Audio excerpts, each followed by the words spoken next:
잠이 안 올 때 양 한 마리, 두 마리 새는 경우 있죠? 그게 제일 안 좋은 겁니다.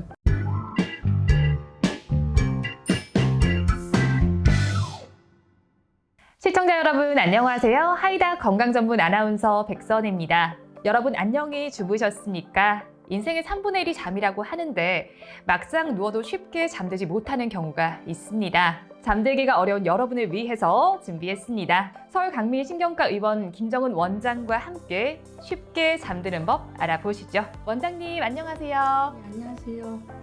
네, 원장님 시청자분들께도 인사 한번 부탁드리겠습니다. 서울 강민신경과 원장 김정은이라고 합니다.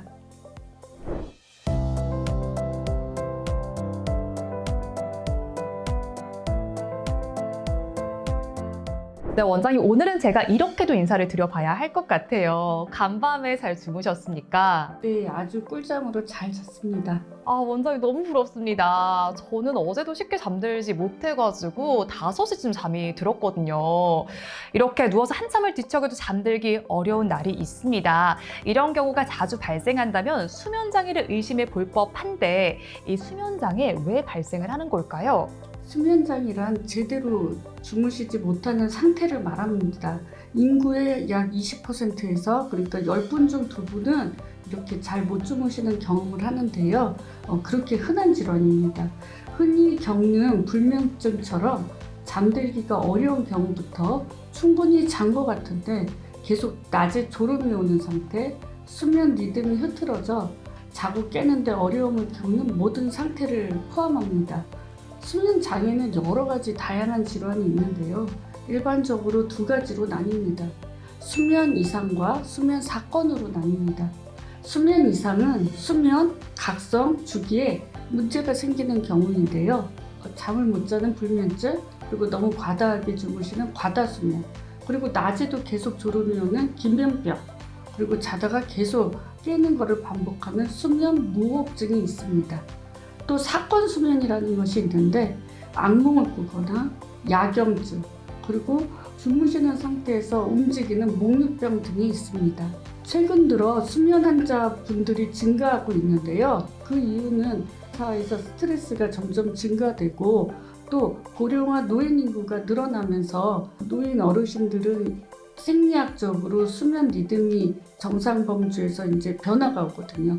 그러면서 수면 장애 환자분들이 더 늘고 알코올이나 커피 등의 사용이 늘어나면서 또한 교통이 발달되니까 야간까지 주무시지 않고 사회활동을 하면서 밝은 빛에 노출되니 수면 리듬이 점점 변하고 깨지면서 수면 장애 환자분들이 늘어나는 것 같습니다. 네, 원장님 말씀을 통해서 수면 장애 종류 2가지와 원인 4가지를 함께 알아봤는데요. 자, 그렇다면 여기서 저희가 적절한 수면 시간을 알아봐야겠습니다. 저는 8시간 정도로 알고 있거든요, 원장님. 맞을까요? 맞습니다. 잘 알고 계신데요. 그러나 사람마다 개인에 따라 적당한 수면 시간은 다를 수 있지만 적정 성인의 수면 시간은 7시간에서 8시간입니다.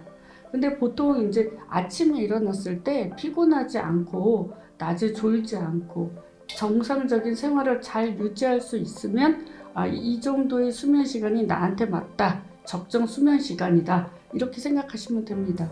그런데 수면 시간뿐만 아니라 수면의 질도 매우 중요합니다. 즉 얼마나 깊게 주무셨는지도 중요한데요. 만약 7, 8시간을 주무셨는데도 일어나도 충분히 개운하지 않고 낮에 졸리고 한다면 그거는 수면의 질이 떨어진 상태를 의심하셔야 됩니다. 그래서 나에게서 수면 습관이 잘못된 건 없는지 그런 것들을 확인해 보고 숙면을 취하도록 고치셔야 되는 부분을 생각하셔야 됩니다. 네, 원장님 말씀처럼 수면 시간만큼 중요한 게 수면의 질입니다. 그런데 저는요, 1년이 365일인데 360일 저는 꿈을 꾸고 있습니다. 그래서인지 저는 잘 잤다는 느낌을 자주 받지 못하고 있거든요. 이 꿈도 수면의 질에 영향을 미치게 될까요? 네, 꿈에 대해서 말씀드리기 전에요. 먼저 수면의 단계를 설명드려야 됩니다. 수면은 총 4가지로 구분이 되는데요. 수면 깊이에 따라 넌렘 수면과 렘 수면으로 나뉠 수가 있습니다. 이 단계는 수면 중 일정 주기로 4-5번 주기가 반복되는데요. 꿈의 약 90%가 후반부의 렘 수면에서 발생되고 나머지가 앞에 비렘 수면에서 발생됩니다. 꿈꾸는 것은 사실 매우 자연스럽고 필요한 과정입니다. 꿈을 꾸지 않는 사람은 없어요. 그런데 어떤 사람은 꿈을 잘 기억하기도 하고 아예 꿈을 본인은 안 꾼다고 생각하는 분도 있지만 아예 꿈을 꾸지 않는 사람은 없습니다. 그러나 이제 그 꿈을 기억하냐 아니냐의 차이가 있는데요. 꿈을 꾸게 되면은 일시적으로 단기 기억으로 저장되기는 하지만 나중에 이제 기억이 안 나는데 질병이 있거나 렘 수면을 억제하는 약물, 대개는 이제 항정신병 약물인데요. 그런 것들을 복용하게 되면 렘 수면이 감소하거나 없어져서 꿈을 꾸지 않게 되는 경우도 있습니다. 그런데 렘 수면은 굉장히 중요한 기능이 있는데 이 렘 수면을 통해서 경험했던 어떤 사건들의 기억력이 보존되고 정신적 피로가 해소가 되거든요. 그래서 렘 수면이 지나치게 적거나 없어져서 꿈을 꾸지 않는다면 그것은 뇌 기능이 손상됐다는 이제 사인입니다. 그렇게 보면 꿈을 꾸지 않는다는 것은 또 좋지 않은 거죠. 그러나 꿈을 또 너무 많이 꾼다면 그것도 좋지 않습니다. 그것은 질이 떨어진 잠을 잔다 이렇게 생각하셔야 되거든요. 꿈은 처음에는 단기 기억에 저장이 돼요. 그래서 그것이 다음날 일어나면 대부분 기억을 못 하시거든요. 그런데 수면의 질이 좋지 않아서 중간에 자꾸 미세하게 깼다 잤다 하는 각성을 하는 분들은 그것들이 이제 아침에 기억할 수 있게 됩니다. 다시 말해서 잠을 깊게 자지 못할수록 꿈을 기억할 가능성이 높아진다는 겁니다. 꿈을 빈번하게 내가 많이 꾼다면 내가 수면 질이 좋지 않은 걸까? 이렇게 생각을 해보셔야 되는데요. 가장 많은 거는 수면 중 잠시 숨이 멎는 증상이 반복되는 수면 무호흡증. 이렇게 코를 심하게 골다가 코 고는 게 갑자기 이렇게 멈추시는 분들 있잖아요. 그런 수면 무호흡증이나 또는 자면서 잠꼬대를 자꾸 하거나 움직이시는 분들도 있어요. 그러한 것들은 렘 수면 행동장애라고 하는데 그러한 질병이 있어서 꿈을 자꾸 기억하는 것이 아닌가 그것을 의심하시고 이럴 때는 꼭 전문 진료를 하시는 것이 필요합니다. 수면 장애로 지속해서 잠을 깊게 자지 못한다면 또한 제일 문제가 장기적으로는 고혈압, 당뇨병, 심혈관 질환 등의 만성 질환의 원인이 될 수 있기 때문에 단순히 꿈을 많이 꾼다는 게 가벼운 질환이 아니라는 것을 또한 아셔야 됩니다. 그 외에도 우울증이나 특별한 교통사고라든지 어떤 큰 스트레스를 받았을 때 그 이후에 생기는 스트레스로 인해서 자꾸 중간에 깨면서 꿈을 많이 꾸는 경우가 있는데 그러한 꿈은 되게 본인을 위협하는 것, 누가 나에게 위해를 가하거나 내가 어디에 위험한 데 떨어지거나 이런 꿈들을 많이 꾸게 되는데요. 그러한 경우는 대부분 이제 정신적인 어떤 불안감이나 우울감이 있는 경우가 많습니다. 그래서 정신과 질환이 있는 분들이 꿈을 많이 꾸는데요.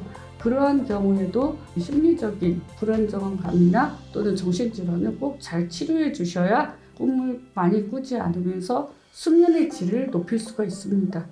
원장님 말씀 듣고 보니까요. 저 꿈 너무 많이 꾸거든요. 진료를 꼭 받아봐야 하지 않나 싶기도 합니다. 자, 그리고 잠자는 양상을 체크해 봐야 하는 만큼 검사가 쉽지 않을 것 같습니다. 어떻게 진행되나요? 바로 검사로 시작하는 건 아니고요. 먼저 수면장애로 호소하시는 환자분들이 오시면 자세하게 어떻게 잠을 못 자는지 등은 이제 병력 천치와 진찰, 신경학적 진찰이나 이제 구강 구조 또는 편도 크기 이런 것들을 확인하는 것이 필요합니다. 그리고 설문지를 통해서 언제 주무시기 시작하는지, 잠에 드는 데는 얼마나 시간이 걸리는지, 몇 시간을 주무시는지, 몇 번을 깨는지 이런 것들을 확인을 하는데요. 또한 수면 일기를 써보기도 합니다. 수면 일기라는 것은 그 수면 습관이 어떠하신지, 또 알코올이나 커피는 많이 안 드시는지, 저녁에 운동을 하시는 건 아닌지, 걱정 근심이 많지는 않은지 이런 것들도 확인하는데요. 이러한 수면 일기를 통해서 수면 습관이나 수면 위생을 평가하고 그것들을 통해 이제 진단하고 또 치료 효과를 보기도 합니다. 근데 이제 가장 중요하기도 하고 꼭 필요한 검사가 수면 다원 검사라는 것이 있습니다. 수면 다원 검사는 다양한 수면 질환을 진단하기 위해서 꼭 하게 되는 필수적인 검사입니다. 이것은 수면 중에 뇌파나 안구 운동 등의 근육 움직임, 호흡, 그리고 심전도 등을 종합적으로 측정해서 비디오로 녹화를 하는 겁니다. 그래서 환자분이 실제로 병원에서 하룻밤 주무시거나 주간 동안에 주무시게 되는 거거든요. 그러한 것을 보면은 야간에 주무시면서 나타나는 모든 생체 징후와 그리고 행동이 다 보이기 때문에 왜 못 주무시는지 그 원인을 진단하는 데 아주 중요합니다.